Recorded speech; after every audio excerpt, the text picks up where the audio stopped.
sound ready, 3, 2, 1, action. Suatu hari, di perusahaan Bionic Look Skin, semuanya berjalan dengan damai. Tapi, ketika perusahaan sebelah menyerang, semuanya hancur seketika. Perusahaan kami mengalami penurunan, dan kami melakukan segalanya untuk kembali seperti semula.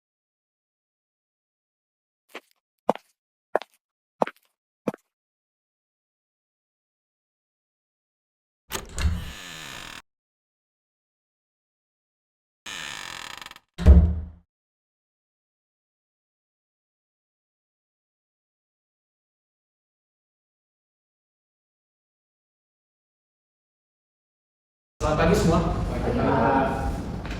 Budi, mukanya kayak murid peserta aja.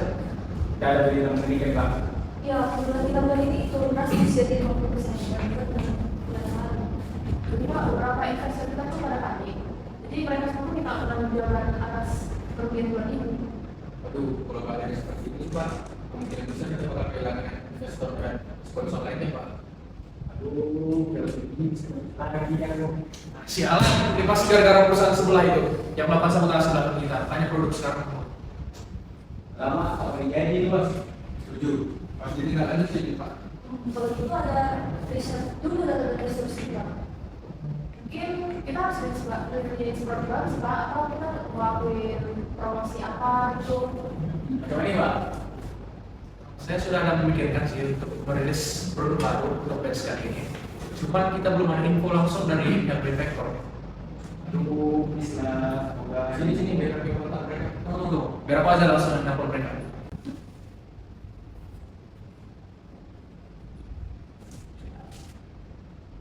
Halo, kami dari perusahaan Bionic. Saya Nicholas. Ya. Nah, untuk produk kita yang bahas minggu lalu itu gimana perkembangannya? Oke. Iya. Baiklah, akan langsung kami rapatkan sekarang. Terima kasih. Akhirnya semua berjalan dengan rencana. Saya sudah kirim tadi filenya, kita tolong tampilkan di info.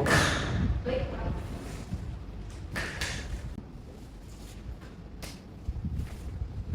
Baiklah, inilah dia our new masterpiece, Look Skin. Let's go. Dia berhenti. Aku yang berkata, kamu main di itu? Satu kata lagi gue pecat dari sini. Baiklah, jadi ini akan saya jelaskan produk kita yang baru. Dari pihak Benefactor ada dua produk baru. Yang pertama itu ada skincare dan juga ada makeup. Nah, pertama kita langsung dari skincare aja. Di sini ada 5 produk. Ada serum, moisturizer, facial wash, sunscreen dan juga cream. Ini juga ada data harganya langsung dari pihak Benefactor. Nah, mungkin nanti ada diskusi lebih lanjut untuk harganya. Lanjut kita ke makeup saja. Di makeup itu ada 2 ya, mascara, blush on, eyeshadow, lipstick dan juga lip cream. Jadi sekian untuk produk kita. Gimana? Ada pendapat? Kayaknya produk ini bisa berhasil ya. Bakal tinggi omset penjualan. Saya setuju, Pak, kalau ini. Oke. Jadi baiklah, saya lanjut saja. Jadi kan kita sudah selama ini sejak perusahaan dibangun kita hanya menggunakan 2 desain option untuk logistik kita. Nah, dikarenakan menurut perusahaan 2 option ini kurang pas lah untuk produksi kita. Makanya produksi kali ini kita menurun 50%. Nah, saya ingin kalian coba cari riset desain option logistik apa yang cocok untuk perusahaan kita sekarang untuk menanggulangi permasalahan bulan ini. Saya tunggu 30 menit waktunya, setelah itu dipresentasikan. Baik, Pak.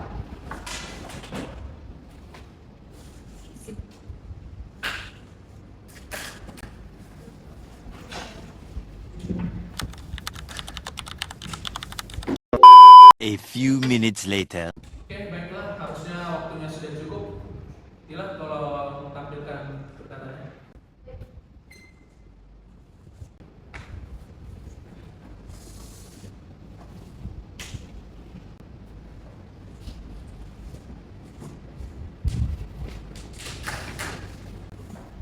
Baiklah, saya di sini sekedar mengingatkan dulu. Perusahaan kita selama ini ada 2 desain option ya. Sebelum kita mulai dari yang lain, saya jelaskan lagi gimana sih punya perusahaan kita selama ini.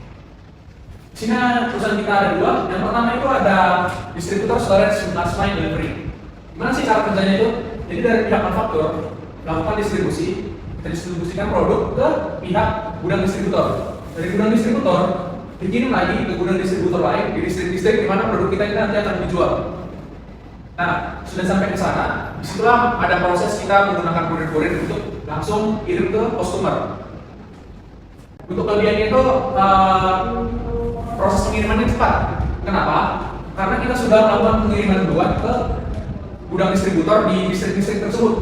Nah, setelah adanya pemesanan dari pihak customer, mereka tidak mengirim melalui kurir. Jadi tidak pasti, hampir tidak ada keterlambatan lah kalau dari metode yang kita gunakan selama ini di perusahaan kita. Cuman kekurangannya itu, kan kita melakukan proses pemindahan yang banyak nih. Tentu pasti memakan biaya transportasi dan paling penting itu biaya untuk penyimpanannya itu lumayan tinggi. Karena kita selalu pasti ada yang pesan produk kita ini ke distributor. Nah, disitulah biaya simpan kita itu lumayan tinggi. Baiklah, ini yang kedua yang paling sering kita gunakan untuk jual batch kita besar-besaran. Di sini kita menjual kosmetik dan skincare bersamaan. Kita kirim, mereka masing-masing dikirim ke gudang pengiriman kita, di mana akan digabung menjadi satu batch. Itu kosmetik dan juga skincare. Nah, setelah dari sini ada melakukan pesanan dan pengiriman nanti dari pihak distributor langsung dari pihak e-commerce didistribusikan ke customer. Nah, kelebihannya itu kita bisa menjualnya itu langsung secara besar-besaran. Dan juga untuk prosesnya ini bisa dibilang sekarang. Walaupun di kekurangannya itu untuk kita melacak dari pengiriman ini itu lumayan susah. Karena ada dari pihak kosmetik, ada pihak skincare. Dan yang paling pentingnya lagi tuh, jika kosmetik ini salah satu lah kosmetik atau skincare telah pengirimannya ke bagian pihak e-commerce, berarti ini nggak bisa langsung dijual karena harus digabung ada dua-duanya ini. Jadi telat salah satu bakal telat di sini. Yang mana di sini bukan hanya telat yang mengurangi kepuasan konsumen, tapi juga biaya simpan yang ada di sini makin bertambah. Itulah mungkin salah satu faktor selain dari sabotase perusahaan sebelah. Mungkin gara-gara metode ini yang kurang pas. Makanya saya tadi minta untuk mencari metode-metode lain. Nah, selanjutnya kalau metode yang sudah kalian buat silakan dipresentasikan.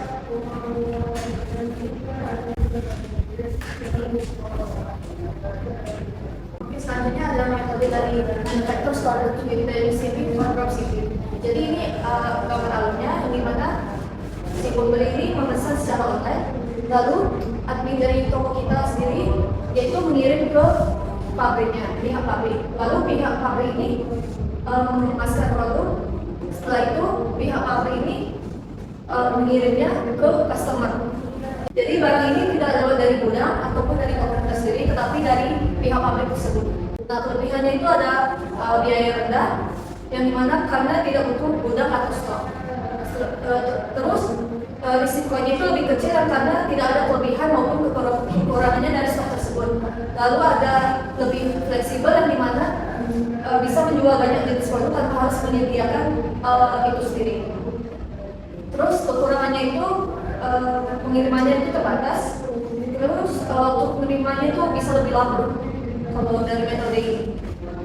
Mungkin ada metode yang lain yang lebih cocok atau gimana?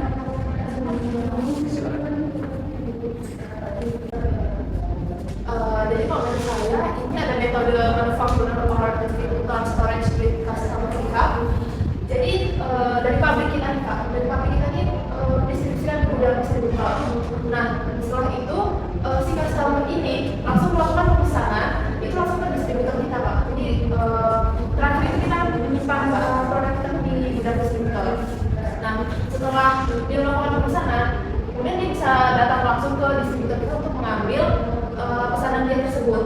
Nah, tapi metode ini itu biasanya digunakan untuk seperti reseller. Dia membelinya dalam jumlah banyak, gitu. Nah, dari metode ini kelebihannya itu kita di biaya pengirimannya pak, karena kita nih prosesnya cuma transfer produk kita tuh di gudang distributor ya pak. Jadi kita tuh nggak perlu mikir transfer kita sampai ke toko retail atau segala macam, kita nggak perlu itu. Nah cuman kelemahannya itu mungkin kita di biaya simpan sih, karena kita otomatis harus menyimpan dalam jumlah banyak.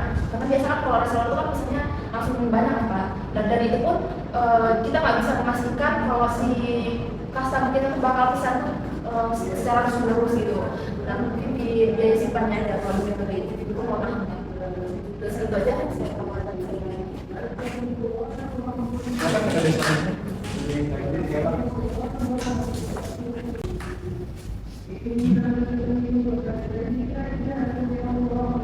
Di sini kalau dari saya tadi itu distributor storage diri delivery, yang dimana di sini penyimpanan produk awal kita produk itu langsung dari kita ya, storage dari kita. Terus untuk pengiriman itulah kita menggunakan kurir. Jadi di mana kita tidak mengurusi bagaimana pengirimannya, tapi mengurus bagaimana kualitas dari barang penyimpanan kita tadi ya. Jadi kelebihan dari metode itu ya, kita akan menghemat biaya transportasi karena tidak ada lagi mengeluarkan biaya itu untuk pengiriman. Dan kita juga melakukan pihak ketiga, itu seperti JE atau jadi sebuah. Namun Pak, kekurangan dari metode ini karena kita di sini kan menggunakan orang ketiga atau JE, jadi kita tidak tahu nih pengirimannya sampainya berapa lama karena itu dikontrol oleh pihak kita di JE tersebut. Terus yang selanjutnya pemantauan, di mana prosesnya tadi sudah sampai di mana barang yang kita untuk pada customer itu juga kita tidak bisa pantau. Nah kita kan melalui ini. Mungkin itu sebab dari metode ini.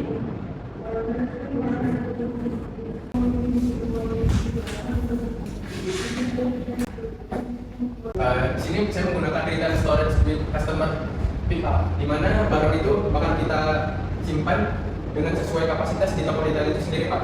Jadi di sini tuh ada sebenarnya ada dua metode, bukan dua metode maksudnya dua cara. Yang pertama itu satu customer ini bisa langsung memilih atau memesan barang yang ada di e-commerce kita secara online, lalu datang ke toko kita, membeli, melakukan transaksi lalu membawa pulang tanpa harus melakukan pengiriman lainnya gitu. Kalau sedangkan ini bedanya itu dia pick up Pak. Kalau pick up itu dia itu hanya datang ke toko dan melihat gitu kan. Ada beberapa produk yang dia inginkan tanpa harus memesan dari awal gitu. Jadi sama tapi sedikit berbeda gitu. Nah kelebihan dari ini yaitu yang pastinya yaitu hemat transportasi murah karena kita hanya mengirimkan ke satu tempat, lalu di tempat ini customer bakal membelinya secara langsung tanpa harus melakukan pengiriman yang lainnya gitu. Tapi yang kurangnya adalah ketika kita melakukan stok barang di satu tempat ini, otomatis kan barang kita tuh bakal terlalu banyak, itu pasti ada yang namanya cacat barang atau kerusakan detail secara apapun yang lain-lain gitu kan. Nah itu bakal menguras biaya lainnya dan lain-lain gitu Pak. Lalu yang kedua itu kelemahannya cakupan alokasinya Pak. Maksudnya gimana cakupan alokasi ini, pendistributor toko retail itu nggak semua tempat itu punya toko retail Pak. Nggak semua wilayah itu punya toko retail karena beberapa wilayah saja yang punya gitu kan. Terus pabrik kita juga tidak bisa menyalurkan secara lebih karena wilayah tersebut. Itu aja sih Pak.